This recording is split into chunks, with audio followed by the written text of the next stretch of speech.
Welcome to the We Are Storytellers Daily Directional Podcast.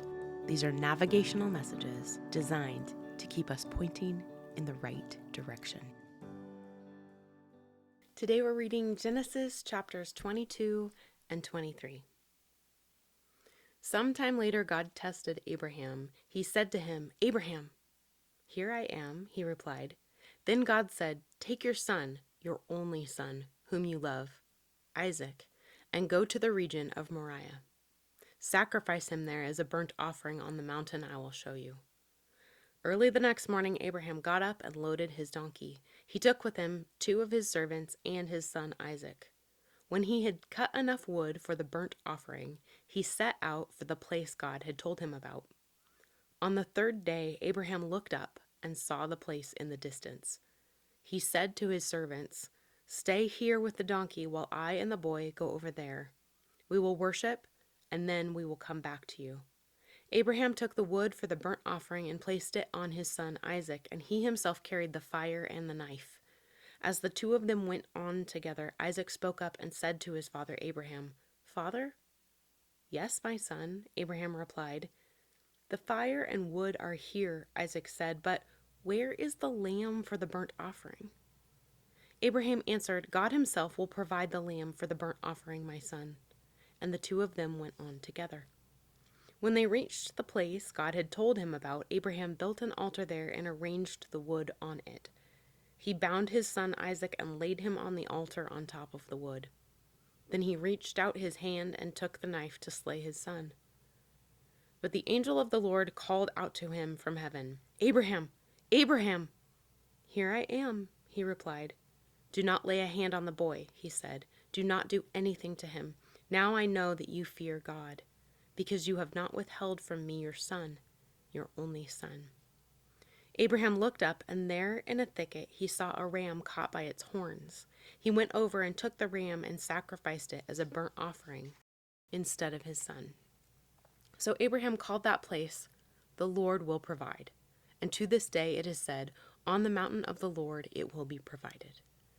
The angel of the Lord called to Abraham from heaven a second time and said, "I swear by myself, declares the Lord, that because you have done this and have not withheld your son, your only son, I will surely bless you and make your descendants as numerous as the stars in the sky and as the sand on the seashore.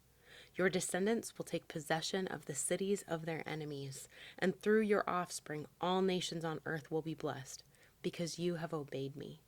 Then Abraham returned to his servants, and they set off together for Beersheba, and Abraham stayed in Beersheba. Sometime later Abraham was told, "Milcah is also a mother. She has borne sons to your brother Nahor: Uz the firstborn, Buz his brother, Kemuel the father of Aram, Kesed, Hazo, Pildash, Didlaph, and Bethuel. Bethuel became the father of Rebekah. Milcah bore these 8 sons to Abraham's brother Nahor. His concubine, whose name was Reumah, also had sons, Tebah, Gaham, Tahash, and Maacah. Sarah lived to be 127 years old. She died at Kiriath Arba, that is Hebron, in the land of Canaan, and Abraham went to mourn for Sarah and to weep over her. Then Abraham rose from beside his dead wife and spoke to the Hittites. He said, "I am a foreigner and stranger among you. Sell me some property for a burial site here so I can bury my dead." The Hittites replied to Abraham, "Sir, listen to us. You are a mighty prince among us. Bury your dead in the choicest of our tombs. None of us will refuse you his tomb for burying your dead." Then Abraham rose and bowed down before the people of the land, the Hittites. He said to them, "If you are willing to let me bury my dead, then listen to me and intercede with Ephron, son of Zohar, on my behalf, so he will sell me the cave of Machpelah, which belongs to him and is at the end of his field. Ask him to sell it to me for the full price as a burial site among you." Ephron the Hittite was sitting among his people, and he replied to Abraham in the hearing of all the Hittites who had come to the gate of his city. "No, my lord," he said, "listen to me. I give you the field, and I give you the cave that is in it. I give it to you in the presence of my people. Bury your dead." Again Abraham bowed down before the people of the land, and he said to Ephron in their hearing, "Listen to me, if you will. I will pay the price of the field. Accept it from me so I can bury my dead there." Ephron answered Abraham, "Listen to me, my lord. The land is worth 400 shekels of silver. But what is that between you and me? Bury your dead." Abraham agreed to Ephron's terms and weighed out for him the price he had named in the hearing of the Hittites, 400 shekels of silver, according to the weight current among the merchants. So Ephron's field in Machpelah, near Mamre, both the field and the cave in it, and all the trees within the borders of the field, was deeded to Abraham as his property, in the presence of all the Hittites who had come to the gate of the city.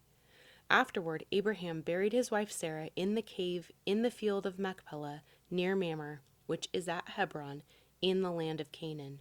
So the field and the cave in it were deeded to Abraham by the Hittites as a burial site.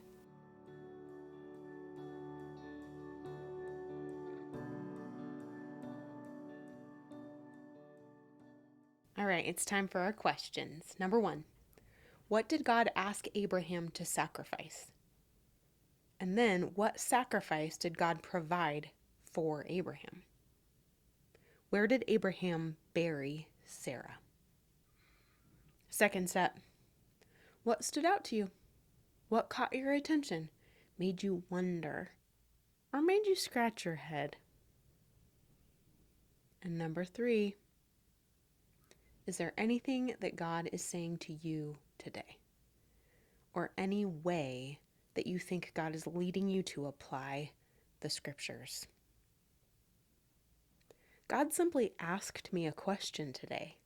He said, would you do it? Would you sacrifice the gift, the evidence of my promise, if I asked you to?